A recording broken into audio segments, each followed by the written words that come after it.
Hola, buenas tardes. Gracias a todos por estar acá. Para mí es un placer formar parte de esta tercera Feria de Educación Financiera, sobre todo con este panel que me ha tocado moderar conjuntamente con dos de estos grandes panelistas que me acompañan en esta tarde. Me voy a tomar un breve momento para leerles también un poco de su hoja de vida de cada uno de ellos. Me acompaña esta tarde Leimi Lora Córdoba. Gracias, Leimi. Ella es abogada, egresada de la Facultad de Derecho y Ciencias Económicas de la Pucamaima. También ha realizado maestría como especialista universitaria en Derecho de la Seguridad Social en la Universidad Carlos III de Madrid, España. Cuenta con más de 16 años de experiencia y ejercicio en el área de la seguridad social en República Dominicana, fungiendo como consultora jurídica del Consejo Nacional de Seguridad Social y la Superintendencia de Pensiones en el periodo 2010-2019. Es colaboradora o ha sido colaboradora en la redacción y revisión de diversos proyectos de leyes, decretos y otras normas vinculadas al sistema dominicano de seguridad social. Ha sido titular de la Cátedra de Derecho de la Seguridad Social en la Maestría de Derecho de Trabajo y Seguridad Social de la Pucamaima, así como facilitadora, expositora y participante en diversos cursos, talleres, seminarios relacionados con la seguridad social y la carrera administrativa, tanto en República Dominicana como internacionalmente. En la actualidad brinda servicios de asesoría legal de forma independiente a distintas instituciones públicas y entidades privadas. Y también me acompaña esta tarde en este panel Juan Ariel Jiménez, que ha ocupado cargos de alta responsabilidad en el gobierno dominicano, incluyendo ministro de Economía, Planificación y Desarrollo, viceministro de Políticas de Desarrollo del Ministerio de la Presidencia, asesor del Ministerio de la Presidencia, subdirector de Asuntos Cambiarios del Banco Central, entre otros.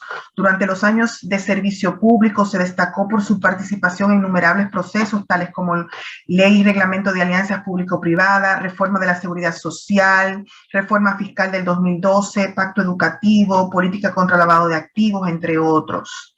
Como ministro de Economía, impulsó las certificaciones internacionales del Ministerio en calidad, gestión antisoborno, cumplimiento y protocolos del COVID. Cuenta con una maestría en Administración Pública en el Desarrollo Internacional por la Universidad de Harvard. Es licenciado en Economía de la Pucamaima. Ha realizado cursos en la Escuela de Economía de Londres, también en el Instituto FMI y Barna.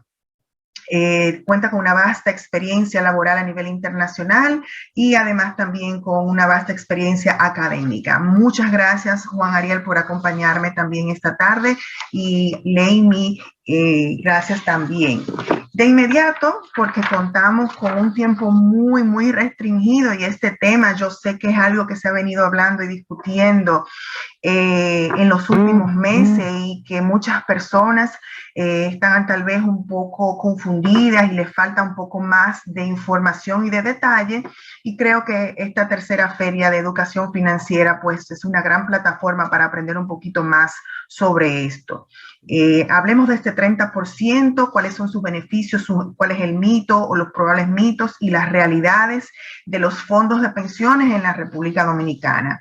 A ver, ¿cuál es la situación actual del sistema de pensiones en República Dominicana? ¿Cuáles son los beneficios de contar con un fondo de pensión? Empecemos por Leimi, por favor. Muchísimas gracias, Claudia. Un placer para mí pues compartir con ustedes en este escenario que yo sé que se replica pues a muchas personas interesadas en lo que es la educación financiera, que es un pilar vital para el desarrollo de las sociedades. Y en esta ocasión hablar de pensiones también es parte muy importante para las personas, entendiendo que las pensiones pues son un derecho fundamental, un derecho humano al que nosotros tenemos desde el momento del nacimiento. Y pues en la situación que tenemos ahora mismo en República Dominicana con relación al sistema dominicano de pensiones, yo pienso que es una situación, además de particular, por las demandas sociales y la crisis, vamos a decir, comunicacional que se ha generado, pero es un momento idóneo porque nos está haciendo reflexionar a todos y ha abierto pues el hambre y la sed de las personas de empoderarse ya de una manera un poco más fuerte, de una manera ya más recurrente, de cuáles son los deberes y derechos que tienen dentro del sistema dominicano de pensiones. Pienso que ese llamado que hizo el presidente de la República, que fue una reiteración de llamados anteriores que se hicieron en gobiernos anteriores, de hecho, desde el inicio de esa promulgación de esa ley 8701, donde se hizo ese pacto social que dio al lastre, a la promulgación, pues de un sistema que busca ser universal, garantizando protección y cobertura a todas las personas que residimos en República Dominicana, pues ya también volvió a unir a esos sectores que son que tienen intereses particulares, que tienen intereses también sociales, intereses generales, que pueden ya lograr entonces hacer esas mejoras que perfeccionen el sistema que tenemos. Tenemos un sistema joven, apenas inició en el año 2003, eso implica que contamos con una deuda previsional previa también con aquellos que estuvieron en su momento al sistema de reparto afiliados y también se preservó la existencia pues de ese sistema de reparto con el sistema de capitalización individual que surge en el año 2003 y tenemos, como tú bien señalabas, hay muchísimos mitos en torno al sistema. Yo he detectado 10 que son básicamente como las más recurrentes, lo que la gente invoca en muchísimas exposiciones que hacen o en los llamados que tú lees en redes, porque ahora mismo el sistema de mayor opinión pública que tenemos ahora mismo son nuestras redes sociales. Y tú ves como la gente dice, yo voy a tener una pensión de miseria, yo no voy a vivir suficiente para tener una pensión, no voy a ver ese dinero es mío, si ese dinero es mío, ¿por qué no me lo dejan tocar? El Estado va a malgastar mi dinero, las AFP son un robo, el sistema no es solidario. Y esas son algunas de las cosas que tú ves que la gente proclama y que son realmente mitos dentro del sistema y que si tuviéramos tiempo, como tú dijiste, pudiésemos desmenuzarlos uno a uno.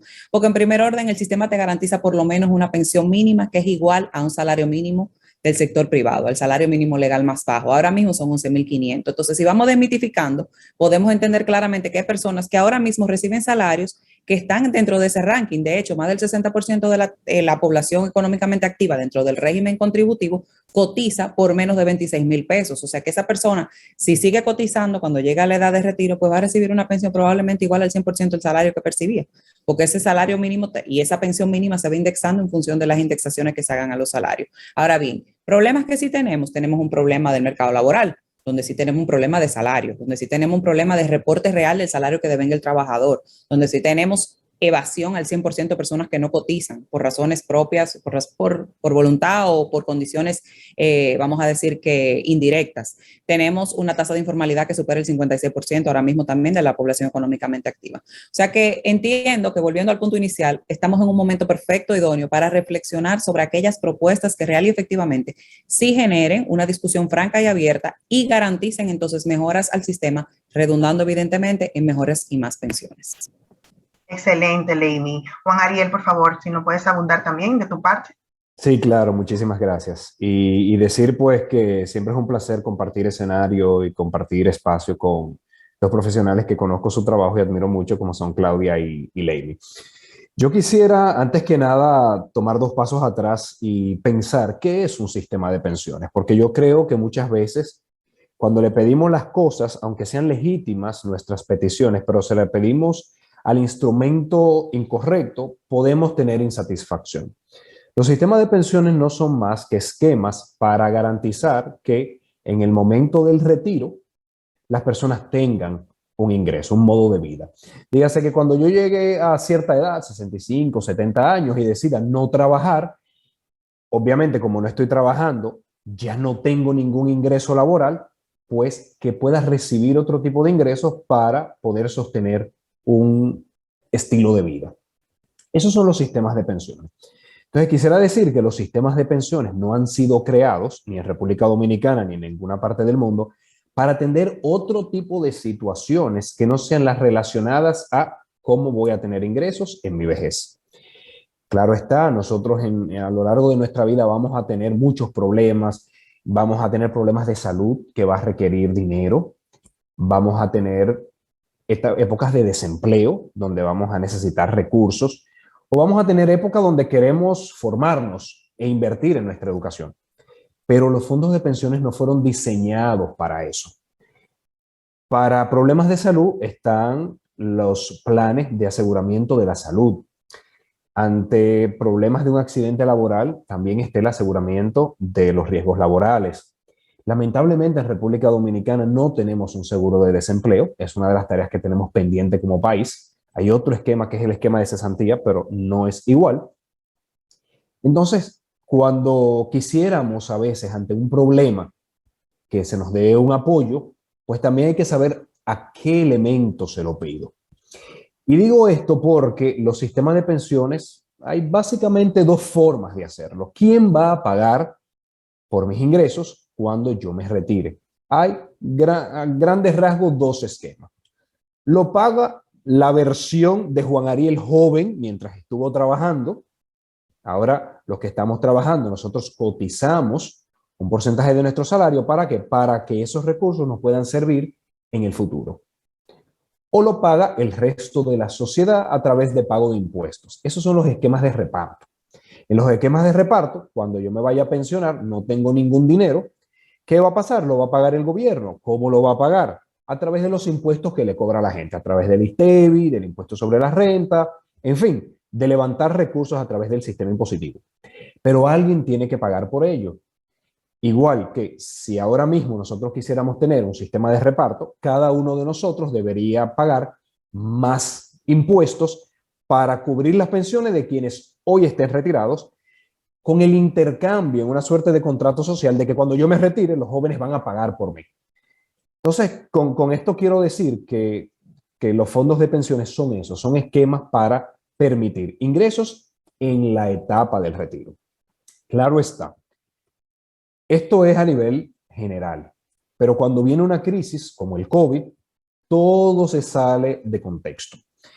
Y nosotros tenemos mucho derecho, tenemos derecho a transitar, a desarrollar, a visitar a quien querramos, y eso se limita en una crisis como el COVID. Las empresas tienen derecho a operar y a contratar la cantidad de personas que quieran, eso se limita durante el COVID.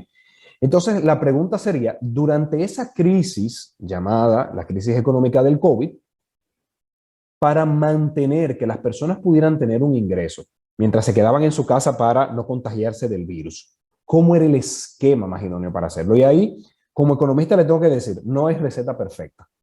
Todo viene con ventajas y con desventajas. Una opción era darle los recursos a los trabajadores como un esquema, digamos, eventual, único, una de estos eventos que pasan una vez en la vida. Eso era una opción. Incluso hay teoría en economía para pensarlo. Otra opción era que el Estado dijera, yo me voy a hacer cargo. En lugar de que las personas disminuyan el monto que tienen acumulado, yo, Estado Dominicano, voy a desarrollar programas de ayuda social, como se establecieron, FASE, Quédate en Casa y Patí, a través del endeudamiento, y luego eso va a ser pagado. Pero mientras tanto, el Estado se hizo cargo de aportar esos recursos para que las personas no tuvieran que sacar su dinero acumulado. Entonces ya concluyendo, porque tenemos muy poco tiempo, y ahora mismo, ¿conviene dar el 30%? ¿No conviene? ¿Qué ventajas y desventajas? Yo voy a terminar con una pregunta quizá para continuar el diálogo. ¿Qué problema queremos resolver? Dependiendo del problema que querramos resolver, pues entonces pudiera ser una ventaja o una desventaja permitir el retiro de los fondos de pensiones. Excelente, Juan Ariel. Y justo ahí tocaste una parte que venía aquí yo anotando también y que la empezó Leini, donde hablaba de una crisis de comunicación, una crisis comunicacional, y exponía ahí cuáles eran los argumentos que se estaban utilizando a través de plataformas como redes sociales, ¿verdad? De las partes, movido también por justo lo que acabas de mencionar tú, Juan Ariel, de lo que agudizó esta crisis de la pandemia con el virus, con el COVID, ¿verdad? Y esa sensación de qué va a pasar conmigo porque está todo cerrado, la continuidad de mi trabajo, cómo voy a poder sobrevivir, para sobre todo aquellos que tenían que salir a la calle para generar ingresos. Y entonces eso movió todos esos sentimientos y emociones de inseguridad de la salud laboral y de a futuro mi vejez, cómo lo veo, que tal vez lo veo más cerca de lo que pensaba que pudiera ser por la misma pandemia que nos tocó muy profundamente y de manera bien violenta, ¿verdad? Como cuando llegó y la gran cantidad de gente que se estaba muriendo de manera muy lamentable. Entonces creo que también eso fueron situaciones que movieron mucho el piso de discusiones que obviamente se estaban realizando de hace un tiempito atrás. Entonces, hablando sobre ese impacto, o mejor dicho, se ha hablado mucho sobre el impacto que ese porcentaje, este famoso 30% de lo ahorrado, cómo afectaría al país como un todo. Pero yo quisiera que ustedes explicaran, y creo que es un elemento también que creo que no se ha explicado de la manera profunda del mismo sector, cómo es que eso le impacta al individuo, el contar solamente con el 70% restante de sus ahorros en lo adelante, si se le entregarían esos 30. Vamos a empezar por Juan Ariel y entonces después con Lady. Ok, yo quizás me voy a lo macro y dejo a Amy que se vaya a lo micro. Vamos a entender qué pasa con el dinero que cada uno de nosotros cotiza y que las empresas para las que trabajamos cotizamos. Eso va a un fondo de pensiones para administrarlo en nuestro lugar. ¿Y cómo es administrarlo en nuestro lugar? Hacer las inversiones para que se gane una tasa de interés para que ese dinero se vaya multiplicando en el futuro. Entonces es importante saber que ese dinero no está en la bóveda de ningún banco, ni está en la bóveda de las AFP. Las AFP inmediatamente toman ese dinero y adquieren instrumentos financieros que pagan una tasa de interés de 6, de 8, de 10%, de 12%, con distintos niveles de riesgo. Entonces digamos que dinero líquido no tienen nada, solo tienen papeles llamados instrumentos financieros. Si se quisiera hacer un retiro de ese dinero, de esos fondos acumulados, las AFP dirían, es que dinero no tengo, yo tengo instrumentos financieros, no hago nada con darte un papel, si lo que quieres es dinero. Y obviamente, como funciona el sistema financiero, no pueden decirle a quien adquirió esos bonos, devuélveme el dinero. ¿Qué pasa en los países donde se registra esa situación? Como en Chile. El Banco Central hace una compra de los títulos, va al mercado y dice, todo el que tenga este tipo de títulos, véndamelo. Entonces, el Banco Central le da dinero a las AFP y las AFP le entregan ese título al Banco Central. ¿Dónde está el riesgo? Y aquí voy a desmontar a los mitos. Lo primero, si se hace de golpe, bruscamente, eso crea que haya demasiado dinero en la economía. Y cuando eso pasa, normalmente se genera inflación y se genera devaluación. Por decirles algo similar fue lo que pasó con la crisis de Bankinter en el 2003. Se aumentaron los agregados monetarios en un 30% y bueno, pues eso produjo que ese dinero vaya a buscar dólares. Ese es el riesgo. Claro, el Banco Central sabe cómo mitigarlo, puede hacer otras estrategias para sacar recursos por otro lado. Entonces, ahora, si se hace despacio, poco a poco, en Chile se ha hecho 10% escalonado, el riesgo va disminuyendo, pero libre de riesgo son pocas cosas en la vida. Entonces, cuando esa situación se genera, hay un riesgo de que suban los precios, no digo que vaya a pasar, riesgo de que suban los precios. ¿Y cuál es el problema? Que las personas que no han acumulado en su fondo de pensiones, ni van a tener recursos porque no tenían que sacar y los precios le están aumentando. Lamentablemente, el sistema dominicano, la mayoría de las personas de bajos ingresos no tributan en el sistema de pensiones por la alta informalidad. Los que tributan son los de mayor ingreso. Entonces, arriesgarnos a tener mayor inflación y que solamente una parte de la población pueda sacar recursos, fue un riesgo que el gobierno en su momento decidió que no, que era mejor que el gobierno lo asumiera vía los programas de ayuda social, para evitar los riesgos macroeconómicos. Es correcto, gracias Juan Ariel. O sea, tus dos intervenciones han sido espectaculares con relación al tema del 30%, porque en principio planteaste claramente cómo y por qué opera un sistema de pensiones y qué respuesta busca dar el sistema de pensiones a la clase que se afilia al mismo. En el caso particular de este régimen contributivo, como tú bien señalas y como preguntabas tú, Claudia, en lo personal, en lo particular a cada afiliado, inicialmente sustraer una porción de lo que tienes acumulado en tu cuenta impactará el monto de la pensión futura que vas a recibir, porque si tú retiras un 30% de esa masa que tú tienes acumulada, que Juan Ariel quizá no puede dar un cálculo rápido, yo en matemática 0 menos 0, pero te puedo garantizar a ti que se impacta el monto de tu pensión en más de un 12%. Eso implicaría que si ya nosotros desde ahora decimos que la tasa de reemplazo, es decir, el monto del salario que recibiremos como pensión al momento de jubilarnos, ya nosotros lo cuestionamos. Imagínate tú al sustraerle entonces a esa cuenta ese monto importante por demás, tomando incluso también otro aspecto que plantea Juan Ariel. Muchísimas personas quizás cotizaron alguna vez, quizás cotizaron 2 meses, 1 año, 24 meses. O sea que son personas que también tienen montos muy bajitos acumulados en su cuenta, por lo que sacar el 30% sería establecer que ya en el futuro esa persona no va a tener pensión como ocurrió en Chile, que ya muchos chilenos no tienen dinero en sus cuentas de capitalización individual, lo que va a forzar más a los estados, en este caso sería el espejo nuestro, a tener entonces que generar otro tipo de prestaciones, otro tipo de programas sociales para asistir a ese futuro anciano, ese futuro envejeciente.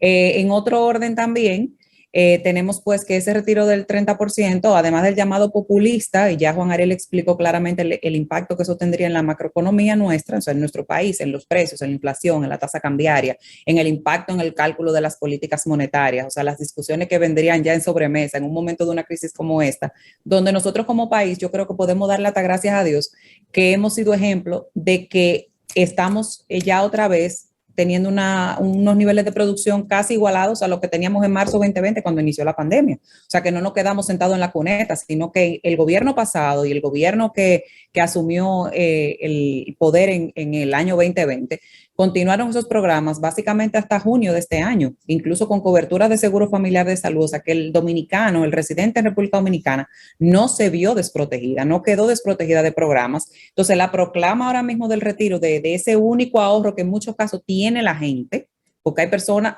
nosotros como nación, ese es el ahorro más importante que tenemos, pero para algunos trabajadores, el único ahorro que tienen es ese ahorro previsional en esas cuentas de capitalización individual. Entonces, limitarlo o reducirlo no creo que sea la mejor opción, no creo que sea la opción más inteligente, y mucho menos cuando sacando tú tu dinero te impactas a futuro, pero en lo inmediato también vas a sufrir las consecuencias de ese retiro anticipado. Gracias, Levi. Muy buena tu explicación. Les tengo que decir que tenemos muchas preguntas y era de esperar porque era un tema, como introduje, que se ha conversado mucho y que ha levantado pues muchas pasiones, por decirlo así. Y no quiero dejarlo de por fuera. Pregunta José, los seguros de desempleo e incapacidad, ¿cuándo la ley estimula su existencia? Parece que ya Juan Ariel más o menos abarcó un poquito diciendo que todavía es un punto pendiente, pero... El de discapacidad está vigente, Claudia. Nosotros estamos con un seguro de discapacidad y sobrevivencia para los trabajadores afiliados al régimen contributivo que están cotizando. El de desempleo, sí, como dijo Juan Ariel, sí es una deuda pendiente. Sí, en el país no tenemos el seguro de desempleo. La ley de seguridad social lo que plantea es que posterior a la promulgación se iba a discutir en los próximos 18 meses. Lamentablemente eso no se ha dado y es de las cosas que tenemos pendiente en el país. Sí, okay. Otra pregunta de Licenia, ¿por qué es tan complicado el proceso de pensión, que hay que dar muchas vueltas? Eso ha sido también algo que varias personas han manifestado a través de diferentes vías. Bueno, ese es uno de los mitos también que yo tengo ya identificado en mi carpeta de mitos del sistema. Realmente hay un tema importantísimo, como decíamos al principio, que es el tema de educación, es saber qué yo necesito para solicitar el beneficio. Y ciertamente hay un tema de falta de información que ojalá las autoridades y las instituciones responsables de la administración o del pago de las prestaciones tomen nota de eso y realicen campañas que promuevan y que multipliquen cuáles son esos requisitos y esas condiciones que se exige para que una persona pueda solicitar el beneficio y lo puedan hacer también de una manera más eficiente. También las autoridades públicas tienen una deuda con la población afiliada y es reducir un poco esos requisitos que se hacen para que sea más accesible el acceso al beneficio. Yo estoy totalmente de acuerdo. Debemos mejorar. Esos son de los puntos que están incluso pendientes, que lo puede hacer el Consejo Nacional de Seguridad Social o lo puede hacer la Superintendencia de Pensiones y esperemos que esa deuda prontamente pues no la paguen. Es necesario. La educación es básico, obviamente, para tener todas las herramientas de toma de decisión. Pregunta Karina, los empleados del sector público que se retiran, ¿de dónde provienen esos fondos? Juan Ariel. Bueno, cualquiera de los dos. El empleado público puede estar en varios esquemas. Primero quiero sacar a los profesores de ahí porque tienen su esquema muy particular con el INAVIMA. Hay empleados públicos, sobre todo los que tienen muchos años ya, que están en un esquema de reparto del Estado. Eso tiene otras consideraciones. Luego, el empleado público, a veces los más jóvenes, que sobre todo los que entraron luego de que el sistema se estableció, igual que en el sector privado. O sea, yo, por ejemplo, era empleado público y cotizaba en mi sistema de pensiones y no tendría ninguna diferencia con respecto a un empleado privado. Excelente, gracias, Juan Ariel. Y Jairo pregunta, si el asegurado fallece antes de la edad del retiro, ¿quién puede retirar ese dinero? En el caso de que el afiliado que fallezca estuviese cotizando al momento del fallecimiento y tuviese esposa o esposo e hijos menores de 21 años, solteros y estudiantes, a ellos les correspondería una pensión por sobrevivencia. Ahora bien, si el afiliado no estaba cotizando, entonces ese dinero le corresponde a sus herederos en calidad de herencia, el patrimonio acumulado en esa cuenta de capitalización individual. Recientemente, el Consejo Nacional de Seguridad Social en marzo de este año aprobó que para entonces ya pagar ese dinero acumulado en la cuenta no hay que hacer la determinación de heredero, por lo que se hace el mismo proceso que si fueses a solicitar una pensión por sobrevivencia ante la AFP donde estuviese afiliado esa persona que fallece. Importante ese dato. Y también pregunta, Jairo, si me retiro antes de cumplir la edad de 65 o 70 años, ¿puedo retirar el dinero antes de tiempo? Es una pregunta que mucha gente se hace también. No, solamente tenemos autorizados el retiro total de lo acumulado en tu cuenta cuando tienes 60 años, pero con la condición de que tu primera cotización la realizaras contando con la edad de 45 años o más. Y para personas que sí han sido diagnosticadas y certificadas con una enfermedad terminal y no estén trabajando, sin importar la edad. Solamente en esos dos casos puedes tener una devolución del saldo completo. Buenísimo. Bueno, yo creo que ya estamos arribando al fin de este panel y no quiero dejar una última posibilidad de que hagan cada uno un cierre con algún comentario final de algo muy puntual que de interés de cada uno de ustedes, que el público se quede con esa información. Leini, empezamos por ti. Gracias. Hacer el mismo llamado del inicio, Claudia, sigan empoderándose. Ojalá que también instituciones como ustedes que están apoyando y sus patrocinadores pues sigan también promoviendo este tipo de encuentros, este tipo de intercambios, donde podamos pues exponerle a la gente cuál es la realidad del sistema, cómo pueden beneficiarse. No tuvimos espacio, quizás Juan Ariel y yo, para exponer todos los beneficios que tenemos, porque ya eso es una charla aparte, realmente un poco más didáctica, más, ¿verdad? Más próxima a lo que sería pues lo académico, pero sí que ojalá que podamos seguir multiplicando este tipo de actividades y comentándole a la gente, informándole sobre novedades, actualidades y también conocer sus propuestas, sus inquietudes y felicitarlos a ustedes y sigan también lo que nos están viendo, continúen promoviendo que las autoridades y las entidades que trabajan en el sistema sigan apoyando este tipo de iniciativas. Gracias, Juan Ariel. Muy brevemente, yo sé que en un país como República Dominicana, donde cada uno de nosotros tiene amplias necesidades y más cuando estamos en situaciones difíciles, pues uno quisiera contar con cualquier recurso disponible. Es difícil hablarle de una gente del ahorro cuando no tiene con qué comer al día siguiente, cuando no tiene con qué pagar la casa. También hay otras situaciones más difíciles. También hay personas que tuvieron con qué comer durante su juventud y luego no tienen con qué comer o con qué pagar la casa cuando son adultos mayores. Entonces, yo creo que en la medida en que cada uno de nosotros nos informemos más, en que podamos acceder a este tipo de actividades, que podamos contactar a profesionales en la materia, pues podemos tomar las mejores decisiones sobre qué pensar. Y yo sé que nadie tiene la verdad absoluta, sé que estamos lejos de tener un sistema perfecto, de que necesitamos hacer una reforma integral del sistema. Ahora mismo el sistema no está dando los resultados que nos gustaría que dé, en parte por el sistema y en parte también porque países como República Dominicana tenemos muchas limitaciones en salud, en educación, en el trabajo, en la seguridad social, pero mientras más información mejor para tomar las decisiones correctas. Así que, y qué bueno y felicito estas actividades que buscan informar a las personas.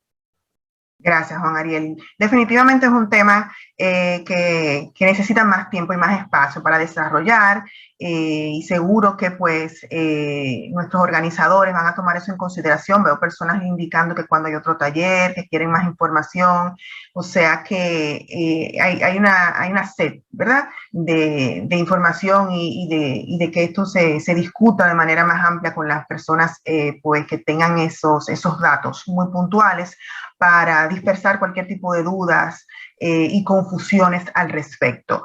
Queda entonces el llamado de ley para las autoridades y todos los participantes en el mundo de seguridad social para que sigan fomentando estas informaciones y elementos educativos para orientar a la ciudadanía con respecto a sus derechos y a los procesos que pueden, pues, entonces realizar y cómo recurrir a sus recursos, en qué momento pueden hacerlo y demás. Y cómo sus recursos están siendo invertidos, que también es una parte importante, que también ellos sepan cómo van moviéndose sus cuentas, que se familiaricen con ese estado de cuenta, que todos los meses los fondos le hacen llegar para que ellos vean cómo están siendo manejados y demás. Para mí ha sido un placer haber participado con ustedes, Leimi y Juan Ariel. Gracias, les agradezco de nuevo. Y gracias también, pues, a nuestros organizadores Caudal y Habla Hispana por permitirnos este espacio, y a todos los participantes que enviaron sus preguntas, también muchísimas gracias. Pues le paso ahora la palabra a Evelyn para poder continuar con el resto de la agenda que tiene esta tercera Feria de Educación Financiera. Muchas gracias y pasemos el resto de la tarde. Igualmente, gracias. Gracias.